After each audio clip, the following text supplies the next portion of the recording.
10. Radioactive Vehicle Graveyard. Near the village of Rosoka, on the outskirts of the Chernobyl exclusion zone, there's a graveyard filled with dozens of irradiated vehicles that were used in the cleanup effort following the nuclear disaster. These buses, tanks, helicopters, fire trucks, and other machines played varying roles in the operation. Some participated in cleaning the debris from the explosion or dropped materials over the collapsed reactor, while others worked on the construction of the steel shelter that was built to cover the reactor, known as the sarcophagus. These projects left the vehicles far too contaminated with radiation for anyone to use them ever again. Site managers decided it would be best to just bury them, but they lacked the resources to put every single one in the ground. Instead, they simply parked them on various parcels of land, including the one outside Rosoka. Nearby residents were evacuated elsewhere to prevent them from continued exposure to deadly radiation levels, which were 800 times higher than normal following the disaster. 9. Red Forest. One of the most contaminated places near Chernobyl, known as the Red Forest, occupies a 4 square mile, 11 square kilometer area that was once filled with pine trees that died in the disaster. Named for the ginger-brown color the trees turned from the effects of the radiation that poisoned them, the forest was completely bulldozed after the accident. Workers buried the poisonous vegetation in waste graveyards, but the site remains highly dangerous to this day. It's located in what's known as the Zone of Alienation, which received the most heavy pollution from the Chernobyl catastrophe. In addition to destroying plants, the radiation contaminated soil, water, and the atmosphere to the tune of 20 times the levels involved in the atomic bombings of Hiroshima and Nagasaki. Despite being one of the world's most radioactive sites, the Red Forest became a shockingly diverse wildlife refuge after the human population was evacuated. There's no doubt that the radioactivity has affected the region's flora and fauna, but the full nature and extent of the impacts is unknown. Most of the ongoing concerns surrounding the Red Forest have to do with its soil, which seem to contain the vast majority of the site's radiation. The damage could last for several more generations according to experts, and it'll certainly be a long time before it's safe for people to go there. 8. The Blackbird of Chernobyl. In the days leading up to the 1986 Chernobyl nuclear disaster, workers from the plant's control room claimed to have seen a massive humanoid creature with large wings and glowing red eyes. They claimed that it rose over the horizon and stared down at the city of Pripyat, as if to warn them that danger was looming. Those who saw the monster, nicknamed the Blackbird of Chernobyl, were reportedly plagued by nightmares and threatening phone calls. Some believed that the creature was a version of the ominous Mothman, which is said to appear as a warning of bad things to come. Sydney-based archaeologist Robert Maxwell told news.com.au that he first heard of the Blackbird of Chernobyl while conducting field work within the exclusion zone in recent years. He learned that in addition to witnessing the creature in the days leading up to the disaster, many of the control room workers also claimed to have seen it moments before the catastrophe struck. Maxwell admitted that the Blackbird legend is one of the so-called safe tales that circulate about Chernobyl. What he means is that it's hard to check the veracity of the claims, because it's easy to claim that the control room workers who allegedly saw the creature are dead, or that their sightings were never officially recorded.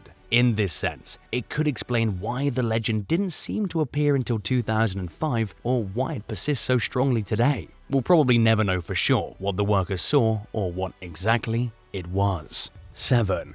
Old ladies. If you haven't noticed, not everyone cooperates with evacuation orders, and Chernobyl was no exception. While some 116,000 people were evacuated from the exclusion zone in an immediate sense, some people, particularly those who were set in their ways, refused to stay away from their homes for too long and eventually came back. The Soviet government relocated almost everyone from the exclusion zone into apartments, minus this small minority of mostly older individuals who simply didn't care about the rules or the claims that their health would be in danger if they returned to the area. This population included an estimated 1,200 so-called self-settlers, mostly over the age of 48. Of those who still remain, 80% are women, and as you can probably imagine, they're pretty old. These stubborn senior citizens are well aware of the risks associated with choosing to live in a radioactive environment, but their desire for the familiarity of their homesteads apparently outweighed any fear of the potential consequences. They grow food and raise livestock, despite knowing that the soil and pretty much everything around them is contaminated. And miraculously, many of these babushkas have enjoyed long and seemingly healthy lives. The fact that they've survived into their 70s and 80s is apparently all the evidence they need to support their decision to live in the exclusion zone.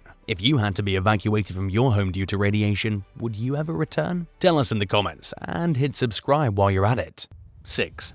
Mutated animals. While some of the more stubborn civilians who were evacuated from the Chernobyl exclusion zone saw no issue with returning, there was an undeniable uptick in deformed farm animals following the disaster. The first spell of this lasted for around 6 months as authorities worked diligently to clean up and contain the mess, but their initial efforts were unfortunately in vain. It happened again in 1989 and 1990, and these occurrences are thought to have coincided with the first few failed attempts to build a sarcophagus around the nuclear reactor that exploded. In other words, radiation leaked from the structure and caused mutations to rise. The deformities were more than evident and took the form of malformed faces, extra limbs, dwarfism, and unnatural colors. Cattle, pigs, goats, horses, and other domestic livestock were affected by the bizarre changes. Sadly, in many cases, the mutations were so extreme that the animals only lived for a few hours. Hundreds died, including 400 in 1990 alone. Even those who were born without deformities but who were exposed to the nuclear fallout were impacted, including cows who produced radioactive milk. Since the accident, nearly the entire exclusion zone has remained free of humans and domesticated animals. Most of this territory has been reclaimed by nature, including plants and wild animals, turning the area into a de facto radioactive wildlife refuge. There are around 900 stray dogs who live in the region. Volunteer veterinarians vaccinate, tag them, and fit them with radiation detector collars, which helps to track radiation levels in the zone. Some species are noticeably absent from the exclusion zone, including invertebrates or creatures without a backbone, like bees, butterflies, spiders, and grasshoppers. They didn't fare as well as other animals, and their populations never recovered. And while bird populations have largely recovered, some face ongoing issues due to the high radiation levels, including smaller than average brains. 5. The sarcophagus. Attempts to contain the radiation at Chernobyl date back to shortly after the disaster with the construction of the first sarcophagus. Workers assembled the original sarcophagus in rotating 5 to 7 minute shifts because that was the limit for how long they could work without putting their lives imminently at risk. But any exposure that didn't kill them was likely to subject them to a lifetime of radiation-related health problems. The original sarcophagus failed to contain the radiation from the destroyed nuclear reactor, which continued to seep into the ground and the environment, contaminating anything even remotely nearby, including soil, water, and the atmosphere. Over a span of more than 20 years, engineers worked to develop a better solution, which turned out to be a new and improved sarcophagus. The massive steel and concrete structure, known as the new safe confinement, is designed to contain the radiation and protect the environment while work continues on destroying the reactor and cleaning up the massive mess left behind by the disaster. The new sarcophagus will hopefully function for at least 100 years before a new containment structure will need to be built, and by then, hopefully enough progress has been made on the cleanup to require a smaller and less expensive solution. It was rolled onto the site on a set of custom purpose-built tracks, making it the largest moving man-made structure ever built. Thanks to the newly built sarcophagus, which has been in place since 2016, hundreds of tons of lava-like corium, hazardous dust, and other radioactive materials are safely confined and are no longer leaking into the surrounding environment. In the meantime, a multi-part system has been implemented for processing and eliminating the waste over time. Radiation levels in and around the sarcophagus are carefully monitored to ensure workers' safety. 4. Abnormal decomposition.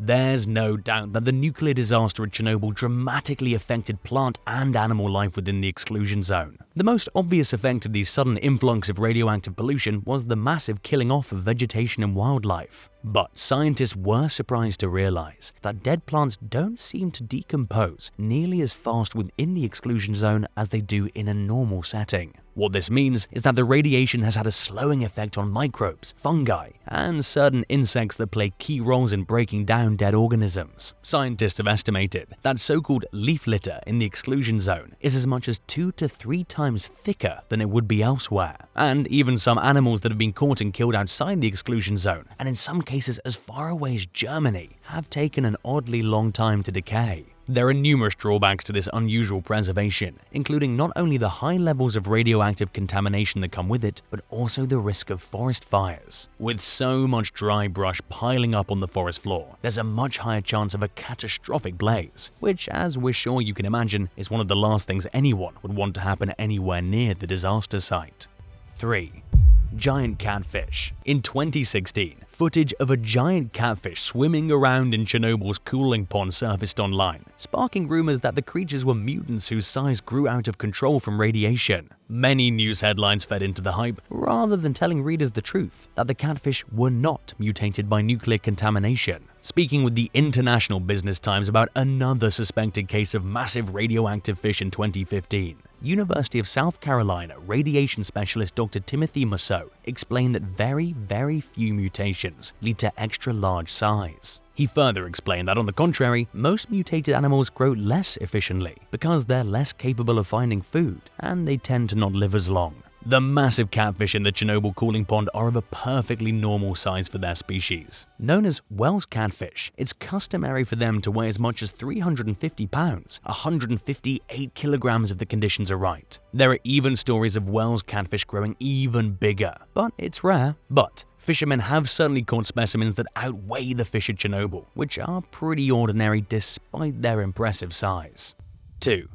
Silhouette graffiti. At some point after the 1986 nuclear disaster at Chernobyl, graffiti artists rumored to be from Germany or Belarus broke into the highly radioactive former city and plastered the sides of its buildings with human silhouettes. In fact, they left the eerie artwork all over the exclusion zone, perhaps as a reminder of the former human presence in the now silent and abandoned region. The silhouettes are said to represent Pripyat's missing residents, who disappeared amidst the chaos that followed the accident. In one room, there's a little girl with pigtails reaching for a light switch, and on the outside of another building, a little boy pulls a toy truck toward the corner. Other silhouettes show people dancing, jumping, and holding each other, although it's unclear whether they're doing so out of excitement or fear. Perhaps the meanings behind these mysterious pieces were deliberately left obscure and were meant to be interpreted by the viewer. Either way, these so-called permanent shadows serve as the only remaining sign of human life that has not populated the city in nearly 40 years now.